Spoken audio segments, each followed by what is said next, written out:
Hello students, good morning. आज अपन statics class 10th की सांख्यिकी में जो तीसरा टॉपिक है बहुलक, मोड।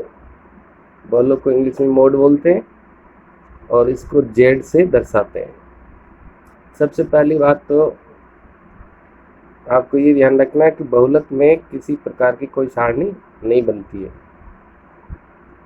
नंबर 2, आपको कंपेरेटिवली याद रखना है कि माध्य में एफ की सारणी बनती है, माध्यक या माध्यिका में CF की सारणी बनती है। बहुलक में किसी प्रकार की कोई सारणी नहीं बनती है।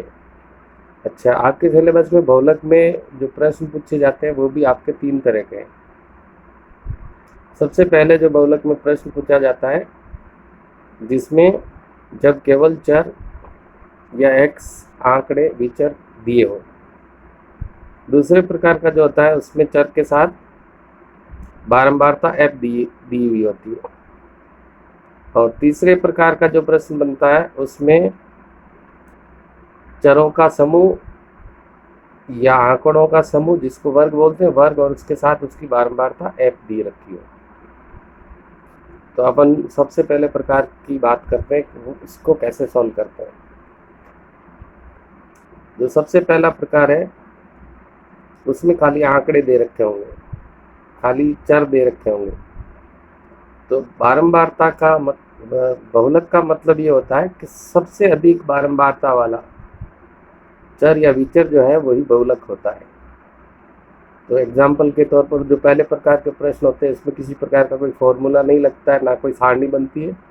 सीधा सो आपको दिए गए आंकड़े जो पढ़ने हैं, ऐसे 5 7 4 3 7 2 7 8, तो इन आंकड़ों या चरों को पढ़ने से आपको स्वतः ही पता चल जाएगा कि 7 जो है वो यह सबसे अधिक बार आया है, यानी 7 की बारंबारता सबसे बड़ी है।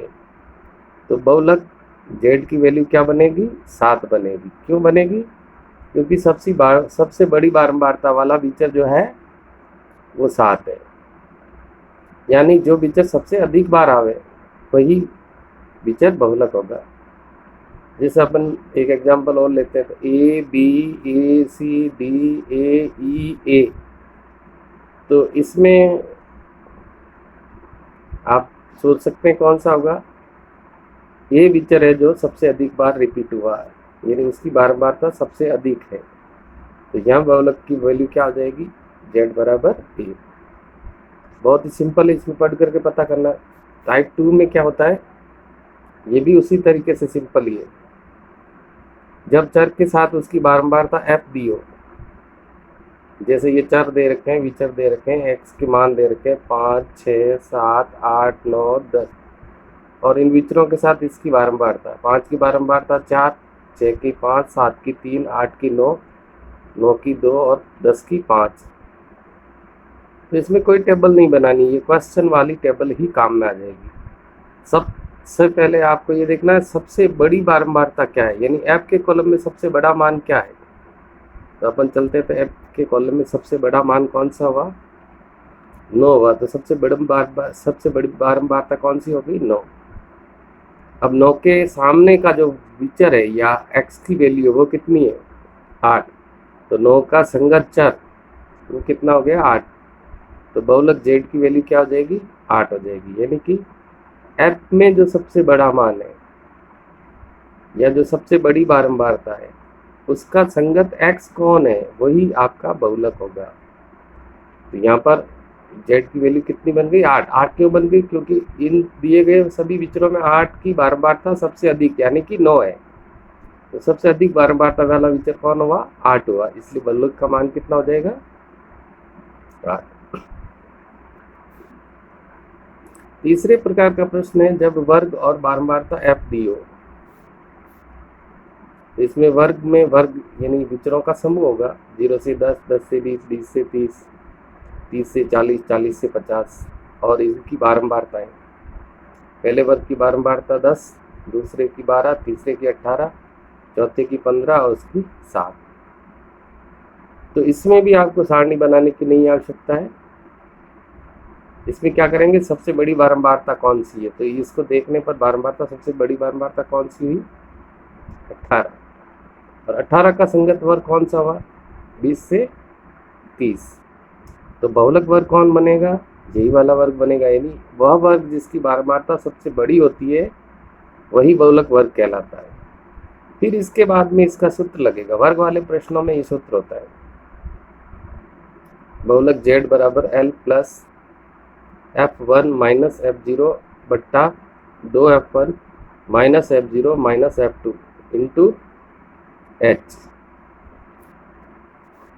अब इसमें फॉर्मूले में L का मतलब होता है बहुलक वर्ग की निम्न सीमा, यानी आपका बहुलक वर्ग 20 से 30 है तो इसकी निम्न सीमा कितनी हुई, 20।